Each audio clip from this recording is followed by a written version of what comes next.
Hello दोस्तों, कैसे हैं आप लोग। आई होप आप लोग बहुत अच्छे होंगे। आपकी तैयारी बहुत अच्छे से चल रही होगी। तो दोस्तों, आज हम पढ़ने वाले हैं कक्षा 12वीं की चैप्टर नंबर 1 में उपस्थित ये गुलाम का लॉ, जिसे हर बार बोर्ड में पूछा जाता है।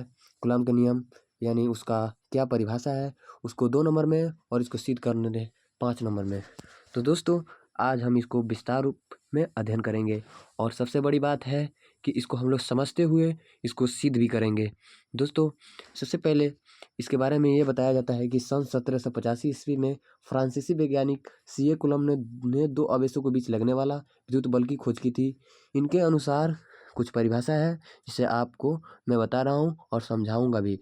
दोस्तों, चलिए चलते हैं उसके परिभाषा की तरफ।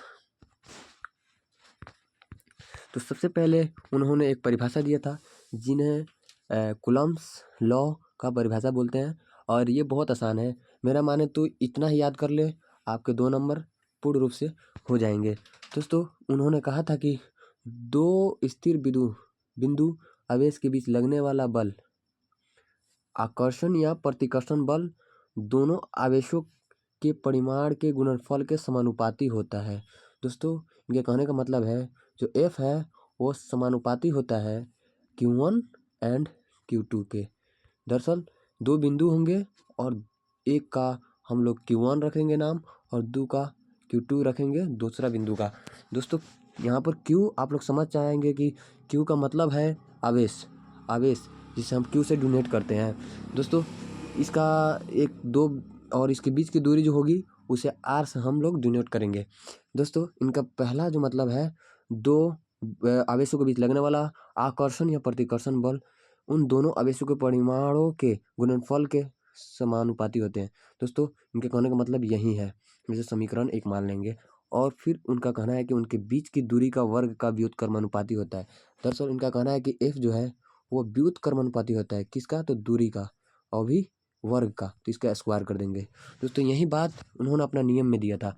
अगर कोई विद्यार्थी उतना एक्सप्रेटेड और तेज है तो ज़रूर ये बात को आसानी से समझ जाएगा। तो आगे चलते हैं, उसको हम प्रूफ करेंगे, और उससे पहले आप पूरे तरह से अपने माइंडसेट को बदल लीजिए। चलिए करते हैं इसको सिद्ध।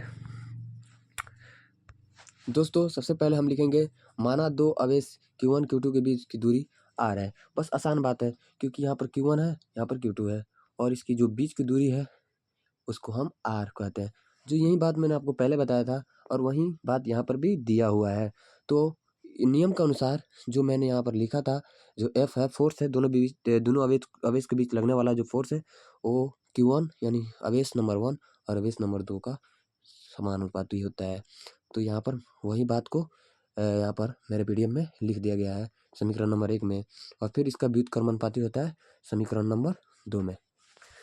और फिर दोनों को जब मिलाया जाएगा दोस्तों, तो यहाँ पर जो रूल निकल के आएगा, वहाँ पर अगर F समानुपाती होता है Q1 एंड Q2 को, तो नीचे जो होगा R² अपने आप हो जाएगा। और ये जो है बाबू, ये जो है इसको बोलते हैं हम नियतांक या कांस्टेंट। तो दोस्तों, ये जो हटेगा इसके जगह पर K एक नियतांक आएगा। ये इसका जो मान होता है वो 9 इंटू 10⁻⁹ न्यूटन प्रति मीटर कूलम होता है। तो इसको हम आगे भी पढ़ने वाले हैं, तो चलिए इसको तो यहाँ पर सिद्ध कर दिया गया है। दोस्तों, रियल रूप में यही होता है, फिर भी हम आगे पढ़ते हैं। दोस्तों, ये जो 1/4 है, इसको हम आसान भाषा में यानी K बोलते हैं। K का मान ही, इसे भी K का मान ही रखा जाता है। तो चलिए आगे चलते हैं। यहाँ पर बताया गया है कि जहाँ एप्सिलॉन जो है को नियतांक विद्युतशीलता या कहते हैं, इसका K का मान जो है 9 इंटू 10⁻9 न्यूटन मीटर स्क्वायर प्रति कूलम स्क्वायर होता है। और आगे इसको आप लोग आसान भाषा में बोले तो आपको जिससे बताया गया है कि F समानुपाती होता है Q1 Q2 को। यहाँ पर एक आसान सा चित्र बनाएंगे Q1 एंड Q2 का, बीच में R दूरी रखेंगे और इसको समीकरण 1 मान लेंगे। इसको समीकरण 1/R² समीकरण 2 मान लेंगे, और दोनों मिलाएंगे तो यहाँ पर एक नियतांक मिलेगा जिसका मान हम लोग K रखेंगे।